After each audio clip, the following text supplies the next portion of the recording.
What if I told you that the castle you are about to discover was never meant for battle, but for gazing at the stars? That it is not a bastion of defense, but a stone enigma, a symphony of numbers and light?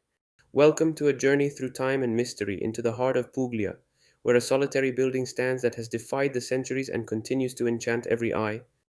We are talking about Castel del Monte, not just a castle, but the brilliant vision of a man that medieval Europe struggled to understand.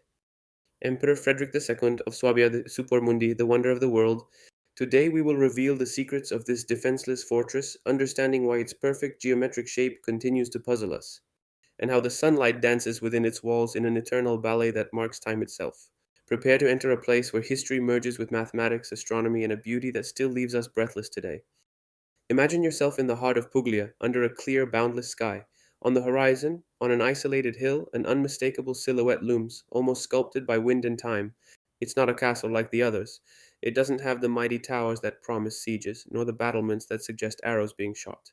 It is Castel del Monte, a solitary icon, a stone crown that seems to have been wanted by a higher entity. From the very first glance, you can sense that this building is imbued with an aura of mystery, a sort of enigma frozen in stone. This wonder was not born by chance, but from the brilliant and curious mind of one of the most fascinating men in history, Emperor Frederick II.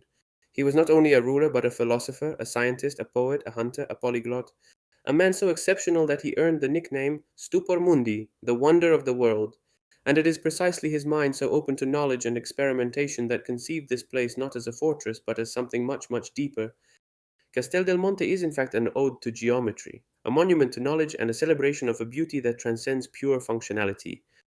It is a book of stone, written in a universal language that we still try to decipher today. The first thing that catches the eye, that strikes, that almost enchants, is its octagonal shape. Perfect, symmetrical, almost alien in the context of medieval architecture where practicality dictated the rules.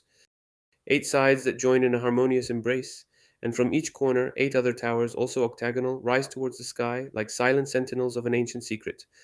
This obsessive repetition of the figure eight is no accident. It creates a mesmerizing interplay of symmetry and proportion, a balance so profound it seems almost magical. But, as mentioned, Castel del Monte is not a defensive castle. If you think about it, it doesn't have the typical characteristics of a military fortress. There are no imposing walls that can withstand sieges, nor deep moats that can repel invaders.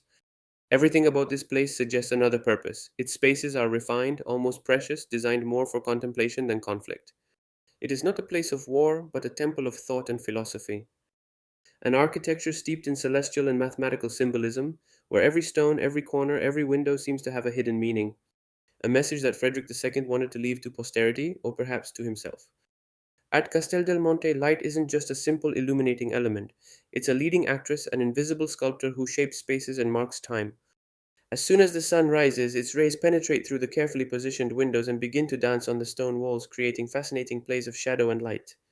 These projections are not random, they are a kind of cosmic clock, a stone calendar that marks the passing of hours, days, and seasons. Imagine the solstices and equinoxes. On those particular days, the light aligns in specific ways, illuminating portions of the castle in an almost ceremonial manner, suggesting ancient rites or perhaps simply displaying the profound astronomical knowledge of its designer. But it is the number 8 that reigns supreme, the visible obsession of this place. It is not only the castle's layout that is octagonal, but also the 8 towers that surround it, and even the internal courtyard in which is also incredibly octagonal in shape. There are 8 rooms on the ground floor and 8 on the upper floor. The towers have 8 sides, and originally perhaps there were also 8 pools or fountains in the courtyard. This repetition is not an architectural coincidence, but a deliberate choice, a very powerful symbol. In many ancient cultures, the number 8 has profound meanings, a symbol of infinity, perfection, regeneration, and mediation between heaven and earth. For Christians, the eighth day was the day of the resurrection, the day of the new creation. For the Arabs, the octagon represented the eight-pointed star, a symbol of completeness and union between the earthly and spiritual worlds. This obsessive repetition suggests a deep connection with the cosmos, almost as if the castle itself were a giant star map. Desidder a stone crown facing the sky, a point of contact between the earth and the stars, where man could contemplate the divine order. Frederick II, an emperor who mastered Latin, Greek, Arabic, and Hebrew, a man with a vast library and a court of scientists and philosophers of all faiths, was fascinated by these connections. It is not difficult to imagine him alone in one of his rooms, observing the play of light, deciphering the secret language of the stars reflected in the stones of his castle. Castel del Monte has been an enigma that has fascinated for centuries, a gigantic question mark in the historical and architectural landscape. Frederick II, the man who wanted it, was an extraordinary figure, a man of boundless culture and with an almost maniacal interest in astronomy, mathematics, philosophy, and alchemy. It is said that he wanted to enclose within the walls of the castle a true encyclopedia of the knowledge of his time, a compendium of all human and divine knowledge. It is no coincidence that at that time his court in Palermo was a melting pot of cultures, where Christian, Jewish, and Muslim scholars worked side by side, translating ancient texts and advancing science and philosophy. Castel del Monte is the result of this exceptional mind. But what was its real purpose? There are countless interpretations, and after nearly 8 centuries, none have found a definitive answer, only adding layers to its mystery. Many scholars hypothesize that it was a gigantic astronomical observatory, a place where Frederick II and his wise men could study the movement of celestial bodies. Its precise architecture, its alignment with the solstices and equinoxes, the repetition of the figure 8, the cosmic symbol par excellence, seem to give strength to this theory. The rooms, with their windows facing specific directions, could have served as observation chambers, capturing light and shadow in ways we can only guess at today. Others believe it was a symbolic center of power, a place where the emperor could celebrate his greatness and his vision of a universal empire. Frederick II saw himself as the heir of the Roman emperors, but also as a man who could dialogue with the Arab and Eastern world. Castel del Monte may have been a physical representation of his aspiration to unite different cultures and knowledge, a place where order and cosmic harmony were reflected in the architecture, testifying to a power that was not only military but intellectual and spiritual. Some see it as an imperial residence, but not just any imperial one. A private residence, yes, but steeped in meaning, a refuge where the emperor could devote himself to his studies, to falconry and his great passion, and to contemplation, a place of retreat and meditation, far from the intrigues of court, where his brilliant mind could roam freely. The rooms, despite being octagonal, are large and bright, and the presence of fireplaces suggests a residential use, albeit unconventional for a castle. It was not a place for lavish parties and banquets, but a more intimate and private environment. And then there is the suggestive theory that Castel del Monte is a gigantic calendar, a sundial made of stone. The way the light passes through the windows on certain days of the year, the precision of the alignments, the number 8 that recalls the months or temporal divisions, everything leads us to think that the building was designed to mark time in a way that went beyond the simple clock, connecting to the natural and celestial cycles. Another hypothesis, more esoteric but fascinating, links the castle to alchemy, one of the disciplines that Frederick II loved to explore. The octagon, the shape between the square, the earth, and the circle, the sky, was an alchemical symbol of transformation and perfection, of the union of opposites. The castle, then, may have been an alchemical laboratory, not only for the transformation of metals, but for spiritual transformation, a path to deeper knowledge.